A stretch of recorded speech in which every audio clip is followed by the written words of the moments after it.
గత 18 నెలలుగా రాష్ట్రంలోని 70 లక్షల మంది రైతుల్ని అట్లాగే కోట్లాది కుటుంబాల్ని నోటికొచ్చిన హామీ ఇచ్చి నోటికొచ్చిన వాగ్దానం చేసి మొత్తంగా 420 హామీలు 6 గ్యారంటీలు 100 రోజులు అని డైలాగులు కొట్టి ఆఖరికి గ్యారంటీ కార్డులు ఇచ్చి అఫిడవిట్లు రాసి బాండ్ పేపర్ మీద రాసి మోసం చేసి గద్దెనెక్కి 18 నెలల తర్వాత కూడా ఒక్కటంటే ఒక్క హామీ నిలబెట్టుకోగా మీదికెళ్ళి తెల్లారి లేస్తే రంకెలు, తెల్లారి లేస్తే అరుపులు, గావు కేకలు, బూతులు, ఇది తప్ప 18 నెలలుగా చేసిందేమి లేదు. కానీ బేసిక్ నాలెడ్జ్ లేని ముఖ్యమంత్రి అని తెలిసినా ముఖ్యమంత్రి ముచ్చట పడుతుంది కదా, దమ్ముంటే రండి చర్చకు అని ఖార్గే సాబ్ సాక్షిగా సవాల్ విసిరింది కదా. కేసీఆర్ వస్తాడా, కేటీఆర్ వస్తాడా, ఎవరు వస్తారో రండి అని తొడగొట్టిండు కదా. వస్తాడేమో అనుకొని ఇక బేసిక్ నాలెడ్జ్ లేదు కాబట్టి ఓ 72 గంటల టైం తీసుకో, ప్రిపేర్ అయ్యి రా, నువ్వు ఎక్కడికి రమ్మంటే అక్కడికి వస్తాం. ఒకవేళ ఎందుకంటే నీకు మాట మీద నిలబడే అలవాటు లేదు కాబట్టి, నువ్వు మాట తప్పుతావు అని తెలుసు కాబట్టి, నీకు జూలై 8 నాడు 11 గంటలకు మేమే ప్రెస్ క్లబ్కి వస్తాం. ప్రెస్ మిత్రుల సాక్షిగా ఒక న్యూట్రల్ వెన్యూ మీద రాష్ట్రంలో మీడియా సాక్షిగా, రాష్ట్ర ప్రజల సాక్షిగా ఎవరేం చేసిండ్రో రాష్ట్ర రైతాంగానికి, రాష్ట్రంలోని యువతకు 10 ఏళ్ల కేసీఆర్ ప్రభుత్వం ఏం చేసిందో, 18 నెలల నీ ప్రభుత్వం ఏం చేసిందో తేల్చుకుందాం రమ్మని ముఖ్యమంత్రి గారు సవాలు విసిరితే స్వీకరించి నేను వస్తా అని చెప్పిన. వస్తాడేమో అనుకున్న ముఖ్యమంత్రి, పోనీ ముఖ్యమంత్రి రాకపోతే ఆయన తరపున ఒక బాధ్యత గల ఉప ముఖ్యమంత్రినో, ఒక వ్యవసాయ మంత్రినో, లేదా మరొక మంత్రినో పంపుతారేమో అనుకున్నా. కానీ ఇవాళ తేలిపోయింది, రేవంత్ రెడ్డికి రచ్చ చేయడం వచ్చు తప్ప చర్చ చేయడం రాదు అనేది మాత్రం ఖరాఖండిగా తేలిపోయింది. రేవంత్ రెడ్డికి బూతులు మాట్లాడడం వస్తుంది తప్ప రైతుల గురించి మాట్లాడడం మాత్రం రాదు అనేది స్పష్టంగా తేలిపోయింది. ఇవాళ బేసిక్ నాలెడ్జ్ లేని ముఖ్యమంత్రి, ఆయన ఇరిగేషన్ అధికారుల సమావేశంలో తాను ముఖ్యమంత్రి అనేది కూడా మర్చిపోయి ఏ ప్రాజెక్టు ఏ నది బేసిన్ లో ఉంది అని ఒక చిన్నపిల్లగాడు అడిగినట్టు అడుగుతుంటే, ఈయననా మన ముఖ్యమంత్రి అని చెప్పి, ఈయననా మనకు న్యాయం చేసేదని చెప్పి రాష్ట్రంలోని రైతులు ఇవాళ బాధపడే పరిస్థితి. వాస్తవం ఒకటి మాత్రం, నీళ్లు, నిధులు, నియామకాలు, ఇది ఆనాడు కేసీఆర్ గారు, తెలంగాణ ఉద్యమకారులు జయశంకర్ గారు, ఇంకా తెలంగాణ బిడ్డలు ఆనాడు తెలంగాణ ఉద్యమానికి ఇచ్చిన శీర్షిక నీళ్లు, నిధులు, నియామకాలు. ఇవాళ రేవంత్ రెడ్డి గారు కూడా అదే పాటిస్తున్నారు.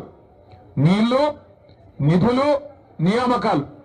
నీళ్లేమో ఆయన గురువు గారు చంద్రబాబు గారికి కృష్ణా నీళ్లను, గోదావరి నీళ్లను తెలంగాణ రైతులకు సున్నం పెడుతూ, తెలంగాణ రైతుకు మోసం చేస్తూ అక్కడ కింద గోదావరిలో బనకచెర్ల కడుతుంటే దానికి పచ్చజెండా ఊపుతాడు. కింద శ్రీశైలం నుంచి కృష్ణా నీళ్లు అటు పోతిరెడ్డిపాడు నుంచి తోలుకొని పోతుంటే దానికి కూడా కళ్ళు మూసుకొని చంద్రబాబు గారు చెప్పినట్టు కోవట్టు పాలన ఇవాళ నడుస్తా ఉన్నది రాష్ట్రంలో. నీళ్లేమో ఆంధ్రాకు పోతున్నాయి, నిధులేమో ఢిల్లీకి పోతున్నాయి. ఈ నియామకాలు ఆయన తొత్తులు కొంతమందికి ఇచ్చుకొని వాళ్ళనే చూసుకొని మురిసిపోతా ఉన్నాడు. నేను అడిగిన ఒక కాంగ్రెస్ నాయకుడు ఫోన్ చేసిండు, ఎందుకన్నా ఇదంతా అని. నేను అడిగినా, మరి మీ ముఖ్యమంత్రి పిలిచిండు కదా, ఎక్కడ పోయిండు అన్న ఢిల్లీకి పోయిండు అన్నాడు. ఎందుకు పోయిండు, ఏమిటి పోయిండు అని నేనన్నా. ఎరువుల బస్తాల కోసం పోయిండు అన్నా అన్నాడు. ఎరువుల బస్తాల కోసం పోయిండట. ఎట్లుందంటే ఇది, వెనకటికి ఎవడో తాటి చెట్టు ఎక్కిండట. ఎందుకు ఎక్కిన తాటి చెట్టు అంటే దూడకు గడ్డి కోసం ఎక్కిన అన్నాడట. రేవంత్ రెడ్డి ఎరువుల బస్తాల కోసం పోయినట్టు ఎవరైనా నమ్ముతారా రాష్ట్రంలో? రేవంత్ రెడ్డి ఏ బస్తాలు తీసుకొని పోయిండో ఢిల్లీకి అందరికీ తెలుసు. రేవంత్ రెడ్డి వాళ్ళ ఢిల్లీ బాసులకు, కేంద్రంలో ఉండే పెద్దలకు ఏ బస్తాలు మోస్తాడో, ఏ బస్తాలు మోసి ఇవాళ ఆ పదవి కాపాడుకుంటున్నాడో రాష్ట్రంలో చిన్నపిల్లలకు కూడా తెలుసు. మనోళ్ళు సోషల్ మీడియాలో మా తమ్ముళ్ళు చెల్లెళ్ళు మంచిగా ముద్దు పేరు పెట్టిండ్రు, పే సీఎం అంటే పేమెంట్ కోటాలో తెచ్చుకున్న సీఎం పదవిని ఎప్పటికప్పుడు పేమెంట్లు ఇచ్చుకుంటూ కాపాడుకునే బాపత తప్ప నీకు రాష్ట్రంలో రైతుల మీద ప్రేమ లేదు, రాష్ట్రంలో గిరిజనుల మీద ప్రేమ లేదు, దళితుల మీద ప్రేమ లేదు, 42% రిజర్వేషన్ ఇస్తానని నువ్వు మోసం చేసిన బలహీన వర్గాల బిడ్డల మీద ప్రేమ లేదు, 2500 రూపాయలు ఇస్తానని నువ్వు మోసం చేసిన ఆడబిడ్డల మీద కనీస గౌరవం లేదు. ఇట్లా చెప్పుకుంటూ పోతే ఒక్కటంటే ఒక్క విషయంలో కూడా ఈ ముఖ్యమంత్రి గారు ఇప్పటివరకు సఫలం కాలేదు. ఆయన వచ్చినా రాకపోయినా నేను మొత్తం లెక్క తీసుకొని వచ్చిన రాష్ట్రంలో మొన్న వేసిన రైతు బంధు అయిపోయింది మొత్తం వేసేసినామని చెప్పిన రైతు బంధు దానిలో డొల్లతనం కూడా ఆయనకు చెప్దామని వచ్చిన స్వయంగా రేవంత్ రెడ్డి నియోజకవర్గం కొడంగల్లో స్వయంగా ముఖ్యమంత్రి ప్రాతినిధ్యం వహిస్తున్న కొడంగల్ నియోజకవర్గంలో ఇగో రైతు బంధు రాని రైతుల సంఖ్య మొన్న వేసిన రైతు బంధు 670 మంది రైతుల పేర్లు వివరాలు అడ్రస్లు ఫోన్ నంబర్లతో సహా తీసుకొని మరీ వచ్చిన అట్లే రాష్ట్రంలో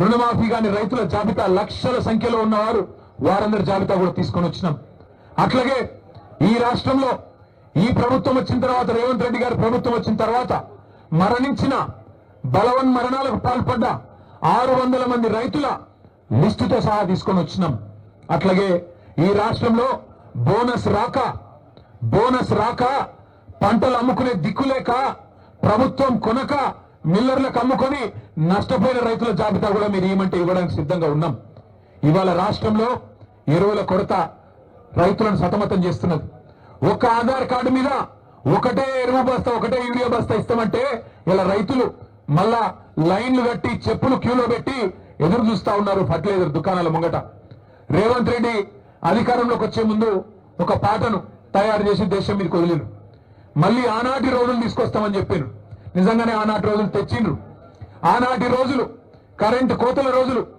మళ్ళీ ట్రాన్స్ఫార్మర్లు పేలిపోయే రోజులు ఆనాటి రోజులు ఎరువుల కోసం విత్తనాల కోసం లైన్లలో నిలబడే రోజులు మళ్ళీ కాంగ్రెస్ ప్రభుత్వం తీసుకొని వచ్చింది ఇందిరమ్మ రాజ్యం అంటే సంక్షేమ రాజ్యం వస్తుందేమో అనుకున్నారు ప్రజలు కానీ ఇందిరమ్మ రాజ్యం అంటే అక్రమ కేసులు ఇందిరమ్మ రాజ్యం అంటే అణిచివేతలు ఇందిరమ్మ రాజ్యం అంటే నిర్బంధాలు ఆనాడు 50 ఏళ్ల కింద విధించిన ఎమర్జెన్సీని మళ్ళీ తలపించే విధంగా ఇందిరమ్మ రాజ్యం అంటేనే భయమయ్యేటట్టు ఇలా మళ్ళొక్కసారి పేదల మీద గిరిజనుల మీద దళితుల మీద దాడులు చేస్తూ చివరికి సోషల్ మీడియాలో ఒక పోస్ట్ పెడితే రీట్వీట్ పెడితే నల్లబాలు అనే ఒక బలహీన వర్గాల తమ్ముడు శశిధర్ గౌడ పిల్లగాని పేరు ఆయన తీసుకుపోయి ఇలా జైల్లో పెట్టిండ్రు అందుకే ఇందిరమ్మ రాజ్యం అంటే ఏందో ప్రజలకు అర్థమైంది ఆనాటి రోజులు అంటే ఏందో అర్థమైంది మార్పు అంటే ఏందో అర్థమైంది అన్ని విషయాలు అర్థమైనాయి కాబట్టే కర్రుగాల్చి వాత పెట్టడానికి రేవంత్ రెడ్డి గారికి రాష్ట్ర ప్రజలు సిద్ధంగా ఉన్నారు మీ అందరితో ప్రెస్ మిత్రులతో కూడా వారికి నేను ధన్యవాదాలు చెప్తా ఉన్నా ప్రెస్ క్లబ్ మా శ్రీనివాస్ గౌడ్ సాబ్ ఫోన్ చేసి ఇట్లా చర్చ ఉన్నది మరి మాకు అవకాశం ఇవ్వండి అంటే వెంటనే వారు అవకాశం ఇచ్చినందుకు వారికి కూడా ధన్యవాదాలు ముఖ్యమంత్రి గారికి మర్యాదగా తువ్వాలేసి దాని మీద రాసి నీకోసం ఇంతమంది పెద్దోళ్ళు నిలబడి మాజీ హోంమంత్రి గారు మాజీ అడిషనల్ డీజీపీ గారు మాజీ మంత్రులు మా రాజ్యసభ సభ్యులు మా ఎమ్మెల్యేలు అందరూ నిలబడి నీకోసం కుర్చీ వేసి అర్ధగంట ఎదురు చూసినాం నీకు నీ కుర్చీకి ఇచ్చే గౌరవం నీకు ఇచ్చినాం కానీ ముఖ్యమంత్రి గారు మీరు గౌరవాన్ని నిలుపుకునే పద్ధతుల్లో లేరు మీరు మీ మాటలు మీ రోత చేష్టలు ఇవన్నీ తెలంగాణ సమాజం గమనిస్తా ఉంది పెద్దలు కేసీఆర్ గారిని మీరు ఎట్లా ప్రతిరోజు దుర్భాషలాడుతున్నారో ప్రపంచం మొత్తం చూస్తా ఉంది ఒకటి మాత్రం వాస్తవం నువ్వు 4 రోజులు మోసాలు చేసి తప్పించుకోవచ్చు గాక 4 రోజులు ఇట్లనే డైలాగులు కొట్టి తొడగొట్టి గతంలో తప్పించుకున్నట్టే తప్పించుకోవచ్చు గాక ఆయన ముఖ్యమంత్రి గారికి సవాల్ చేసుడు పారిపోడు కొత్త ఏం కాదు మీకు యాదుకుండాలే 2018లో ఇదే సిపాయి డైలాగులు కొట్టిండు కొడంగల్లో నేను ఓడిపోతే రాజకీయ సన్యాసం చేస్తా అన్నాడు 2018లో ఓడిపోయిండు మా పట్నం నరేందర్ రెడ్డి గారి చేతిలో ఓడిపోయిన తెల్లారో మర్నాడో సిగ్గు తప్పి మాట తప్పి మళ్ళీ పార్లమెంట్ ఎన్నికల్లో తగునమ్మని మళ్ళా నిలబడ్డాడు అంతకుముందు కొట్టిండు డైలాగ్ 2015లో జిహెచ్ఎంసీలో కనుక టీఆర్ఎస్ సొంతంగా గెలిస్తే నేను రాజకీయ సన్యాసం తీసుకుంటా అన్నాడు మళ్ళా అప్పుడు కూడా మాట తప్పిండు ఇవాళ కూడా తొడగొట్టిండు సవాల్ చేసిండు రైతుల మీద యువత మీద ఎప్పుడు వస్తావో రా కేసీఆర్ వస్తాడా కేటీఆర్ వస్తాడా రండి అన్నాడు మరి నువ్వు రా రా రా అంటే నేను వచ్చిన నువ్వేమో పత్తలు రైతు బంధు మీద చర్చ అన్నావు అదేవిధంగా రైతు శ్రేయస్సు మీద చర్చ అన్నావు యువతకు ఇచ్చిన ఉద్యోగాల మీద చర్చ అన్నావు అన్నిటికీ మేము సిద్ధంగానే ఉన్నాం రేవంత్ రెడ్డి గారికి మళ్ళొక మాట చెప్తా ఉన్నావు నువ్వు ముఖ్యమంత్రివి నేను ఒప్పుకుంటా నువ్వు నాకంటే ఎక్కువ బిజీగా ఉంటావు నీకు నాకంటే ఎక్కువ పని ఉంటుంది నేను ఒప్పుకుంటా అందుకే మళ్ళొకసారి చెప్తా ఉన్నా ముఖ్యమంత్రి గారు ప్లేస్ మీరే డిసైడ్ చేయండి టైం మీరే డిసైడ్ చేయండి ఆఖరికి నీ జూబ్లీ హిల్స్ ప్యాలెస్ కు రమ్మంటే కూడా తప్పకుండా వస్తాం కానీ మీరు ఏ అంశం మీద చర్చ పెట్టినా మేము సిద్ధంగా ఉన్నాం కేసీఆర్ తయారు చేసిన గులాబీ దండు గులాబీ సైనికులం సిద్ధంగా ఉన్నాం మాట్లాడుతూ ముఖ్యమంత్రి ఆయన మంత్రులు కొత్త పదం నేర్చుకున్నారు మీ కేసీఆర్ ను రమ్మన్నాం. అరే నీకు నేను ఒకటే అడుగుతున్నా ముఖ్యమంత్రి, మా పిల్లలు సోషల్ మీడియాలో పోస్ట్ పెడితేనే గడగడలాడుతున్నావు, నీ కేసీఆర్ కావన్నా? చిన్న పిల్లలు కాలేజీలో చదువుకునే పిల్లలు చిన్న చిన్న పోస్టులు పెడితే దానికే గడగడలాడుకుంటే వాళ్ళని తీసుకుపోయి జైల్లో పెడుతున్నావు, నీకు కేసీఆర్ కావన్నా? నీ లెవెల్ కు మేము చాలు, నీ లెవెల్ కు మేము సమాధానం చెప్పే సత్తా కేసీఆర్ తయారు చేసిన ఇంతమంది సైనికులకు మాకు ఎవరితోని, నువ్వు నన్నే కాదు, మా ఎమ్మెల్సీలు, మా ఎమ్మెల్యేలు, మా ఎంపీలు, మా మాజీ ఎమ్మెల్యేలు, మాజీ ఎంపీలు, సీనియర్లు, మా పార్టీలో ఏ నాయకుడైనా నీకు సరిపోతుంది నిజానికి. కానీ నువ్వు ముచ్చట పడుతున్నావు, పేరు తీసుకున్నావని నేను వచ్చినా, మళ్ళా నువ్వు ఎప్పుడు పిలిచినా వస్తా, లేదా నీకు చర్చ చేసే ధైర్యం లేదు. స్పీకర్ గారిని అడ్డం పెట్టుకొని మైక్ కట్ చేసుకుంటా అసెంబ్లీనే టైంపాస్ చేస్తా అంటే అది కూడా ప్రజలు చూస్తా ఉన్నారు. నీకు నిజంగానే నిజాయితీ ఉంటే, నిబద్ధత ఉంటే చర్చకు రా, లేకపోతే ముక్కు నేలకు గీసి కేసీఆర్ కు క్షమాపణ చెప్పు. తప్పుడు కూతలు కూసినందుకు రైతు బంధు లాంటి పథకం పెట్టిన మహానాయకుడు, రైతు బీమా లాంటి పథకం తెచ్చిన మహానాయకుడు, భారతదేశ చరిత్రలో మొట్టమొదటిసారి 24 గంటలు రైతుకు ఉచితంగా కరెంట్ ఇచ్చిన నాయకుడు కేసీఆర్. అట్లాంటి నాయకుడిని అడ్డగోలుగా మాట్లాడినందుకు ముక్కు నేలకు రాసి చర్చకొచ్చే దమ్ము లేదు, కేవలం నాకు రచ్చ చేయడం మాత్రమే తెలుసు అని చెప్పి తప్పుకో, క్షమాపణ చెప్పు.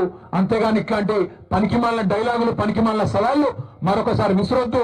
విసిరితే మాట మీద నిలబడడం మళ్ళొకసారి విజ్ఞప్తి చేస్తూ, ఈరోజు పెద్ద ఎత్తున కదిలి వచ్చిన మా ఆడబిడ్డలు, మా అన్నదమ్ముళ్ళు పేరు పేరున అందరికీ నమస్కారాలు. చివరిగా इंग्लिश मीडिया, हिंदी मीडिया కూడా ఉన్నది, వారి కోసం ఒక రెండు మాటలు. हमारे यहाँ के तेलंगाना राज्य के मुख्यमंत्री रेवंत रेड्डी, जिन्होंने 420 वादे तेलंगाना की जनता से करके जीत के गद्दी पे बैठ गए, जिस दिन से जीते, जिस दिन से उनको जीत मिली, जब से वो मुख्यमंत्री बने आज तक एक भी वादा ढंग से अमल नहीं कर रहे. उसके ऊपर आज रेवंत रेड्डी ने हमको ललकारा, हमको चैलेंज किया, या तो केसीआर आए आपके पार्टी से, चाहे केसीआर को बुला लीजिए या केटीआर को बुला लीजिए, मैं चर्चा करने के लिए तैयार हूं कि किसानों के लिए किसने क्या किया, तेलंगाना की युवा के लिए 10 साल में आपने क्या किया, 18 महीने में हमने क्या किया, इस बात पे चर्चा करने के लिए हम तैयार है करके रेवंत रेड्डी जी ने हमको सवाल किया. सवाल को हमने स्वीकारा और आज प्रेस क्लब में हमारे प्रेस भाई और बहनों के सामने यहाँ पे हमने इंतजार किया आधा घंटा. मुख्यमंत्री जी को एक अच्छी तरह से यहाँ पे उनके लिए कुर्सी भी सजा के यहाँ पे हमने रखा, उनका इंतजार भी किया. बट लगता है रेवंत जी को सवाल करना आता है, जवाब सुनने का उनको कोई पेशेंस नहीं है, उनमें कोई सब्र नहीं है. भाइयों, मैं आपसे इतना ही कहूंगा कि ये 420 वादा करने वाली जो कांग्रेस गवर्नमेंट है, इनकी पूरी तरह से इनकी जो रवैया है, इनकी जो सोच है, इनकी जो ढोंग है, ये सब हमारी तेलंगाना की जनता जान चुकी है. राहुल गांधी, मल्लिकार्जुन खड़गे साहब जो पॉलिटिकल टूरिस्ट बन के आए, यहाँ पे SC ST declaration, BC declaration, Telangana youth declaration, 2 lakh युवाओं को रोजगार, ये सब वादा किया. ये तेलंगाना की समाज आज हर चीज नोट कर रही है. आज मुख्यमंत्री के लिए हमने इंतजार किया, वो आए नहीं. हम तो तैयार है, आगे भी मुख्यमंत्री अगर प्लेस तय करेंगे, डेट तय करेंगे, जहां भी वो बुलाएंगे हम तैयार रहेंगे, हम आएंगे. और साथ ही साथ आखिरी में मैं इतना ही कहूंगा कि कांग्रेस पार्टी की गद्दारी, कांग्रेस पार्टी की जो फरेब आज तेलंगाना की जनता को समझ आ गई. पता नहीं क्यों मोदी जी को नहीं समझ आ रहा है. बार बार आते हैं मोदी जी और अमित शाह जी और कहते तो बातें तो बहुत करते हैं, आके कहते हैं कि रेवंत रेड्डी यहाँ पे तेलंगाना गवर्नमेंट को कांग्रेस पार्टी के लिए ATM बना दिया, पर कोई कार्रवाई नहीं होता, कोई इन्वेस्टिगेशन नहीं होता, ना रेवंत रेड्डी पे, ना उनके मिनिस्टरों पे, ना उनके झूठे वादों पे, ना उनके किस्सों पे. मैं आपको 2 चीज सुनाता हूं. रेवंत रेड्डी ने अपने खुद के साले को 1100 करोड़ का प्रोजेक्ट दे दिया अमृत स्कीम में. उस पर हम गए दिल्ली, शिकायत किए, केंद्र सरकार से रिक्वेस्ट किए कि आप जांच करिए, कोई कुछ नहीं होता. यहां पे आते हैं, कहते हैं कि ये बड़ा वसूली कर रहे हैं, पर कोई कार्रवाई नहीं होता, कोई ईडी नहीं आती, कोई सीबीआई नहीं, कोई आईटी नहीं. साथ ही साथ यहां पे SLBC टनल टूट जाता है, कोई एनडीए से नहीं आता. यहां पे वट्टम पंप हाउस डूब जाता है, कोई एनडीए से नहीं आता. यहां पे पेद्दावागु प्रोजेक्ट बह जाता है, कोई एनडीए से नहीं आता. इस हद तक कि यहां के तेलंगाना जनता को समझ आ गया कि बीजेपी आज रेवंत रेड्डी को बचाने में लगी है। इसलिए मैं भाइयों में आपसे इतना ही कहना चाहूंगा कि दोनों नेशनल पार्टीज ने तेलंगाना के साथ वादा जो किया उसको उस पे वादा पे नहीं खड़े रहे, चीट किया। इसलिए हम हमेशा तैयार है, हमेशा तेलंगाना की आवाज बन के तैयार रहेंगे, आगे भी ये लड़ाई जारी रखेंगे। మీ అందరూ కూడా మళ్ళొకసారి హృదయపూర్వకంగా పెద్ద ఎత్తున వచ్చినందుకు ధన్యవాదాలు. మా తమ్ముడు ఎర్రోల శ్రీనివాస్ గారు గుర్తు చేస్తా ఉన్నారు, అన్న అశోక్ నగర్ లో రేవంత్ రెడ్డి గారు రాహుల్ గాంధీ గారు 2 లక్షల ఉద్యోగాలు ఇస్తామని మన యువతకు ప్రామిస్ చేసినారు. మొదటి సంవత్సరంలోనే ఈ రోజు వరకు 6,500 ఉద్యోగాలు కూడా రాష్ట్ర ప్రభుత్వం భర్తీ చేయలేదు. ఆ విషయం గుర్తు చేయండి అని చెప్తా ఉన్నారు. రాష్ట్రంలోని యువతకు ఇవాళ అర్థమైపోయింది. 2 ఉద్యోగాలు సంపాదించుకున్నారు. ఒకడు రాహుల్ గాంధీ అక్కడ ప్రతిపక్ష నాయకుడు అయిండు, రెండోది రేవంత్ రెడ్డి గారు ముఖ్యమంత్రి అయిండు. మీకు 2 లక్షల ఉద్యోగాలు అని చెప్పి మీ చెవులో పూలు పెట్టి మరి ఇవాళ 2 మాత్రం ఉద్యోగాలు సంపాదించుకున్నారు. తెలంగాణ యువత ఉద్యోగాల కోసం చెలో సెక్రటేరియట్ అంటే వాళ్ళని మాత్రం తీసుకుపోయి జైళ్లలో పెడతా ఉన్నారు. అందుకే తెలంగాణ యువత, తెలంగాణ విద్యార్థి లోకంతో కూడా మా విజ్ఞప్తి, మా ప్రార్థన, గత 10 ఏళ్ళు ఎట్లుండే మరి ఇప్పుడు ఈ ప్రభుత్వం ఎట్లున్నది మీరే బేరీ చేయండి. ఫీజు రీయింబర్స్మెంట్ వస్తలేదు. ఒక్క మెడికల్ కాలేజ్ కూడా కేసీఆర్ గారు ప్రారంభించిన కాలేజీలో కూడా ఇలా సవ్యమైన పర్యవేక్షణ లేక, సవ్యమైన పరిస్థితులు లేక వాటిని కూడా మూతపడేసే పరిస్థితి వచ్చింది. గురుకులాలు నడుస్తలేవు. గురుకులాల్లో ఒకనాడు అద్భుతమైన ఫలితాలు వచ్చేదన్నాడు ఆర్ఎస్ ప్రవీణ్ కుమార్ గారు సెక్రటరీగా ఉండి కేసీఆర్ గారి నాయకత్వంలో అద్భుతంగా మనం ముందుకు తీసుకుపోయినాం. మా సబితక్క విద్యాశాఖ మంత్రిగా ఉన్నాడు, బలహీన వర్గాల శాఖ మంత్రిగా కమలాకర్ అన్న ఇంకా ఇతర పెద్దలు ఉన్నప్పుడు బ్రహ్మాండంగా నడుపుకున్నాం. కానీ ఈ రోజు అడ్మిషన్లు తగ్గిపోయినాయి, అదేవిధంగా అక్కడి నుంచి ఫలితాలు తగ్గిపోయినాయి. చివరికి పిల్లలకు నాణ్యమైన భోజనం పెట్టలేక కల్తీ భోజనం పెడితే ఇప్పటికి 90 మంది పిల్లలు చనిపోయిన పరిస్థితి గురుకులాల్లో ఉన్న మాట గమనించాలని చెప్పి నేను కోరుతా ఉన్నా. రాష్ట్రంలో అన్ని వ్యవస్థలు అస్తవ్యస్తం చేసినారు. ఒకటి కాదుగా మా పంచాయతీరాజ్ శాఖ మంత్రిగా పనిచేసిన దయాకర్ రావు గారు చెప్తా ఉన్నారు, గ్రామాలు అన్యాయం అయిపోయినాయని. గ్రామాలు కాదు, పట్టణాలు కాదు, రాష్ట్రం మొత్తంలో కూడా పాలన పడకేసింది. కేవలం పర్సెంటేజ్ల వ్యవహారమే నడుస్తా ఉన్నది. అందుకే నేను మీ అందరితో ప్రార్థించేది, గౌరవ పెద్దలు కేసీఆర్ గారి నాయకత్వంలో ప్రజల పక్షాన, ప్రజల గొంతుకై మన పోరాటం నిరంతరం కొనసాగిద్దాం.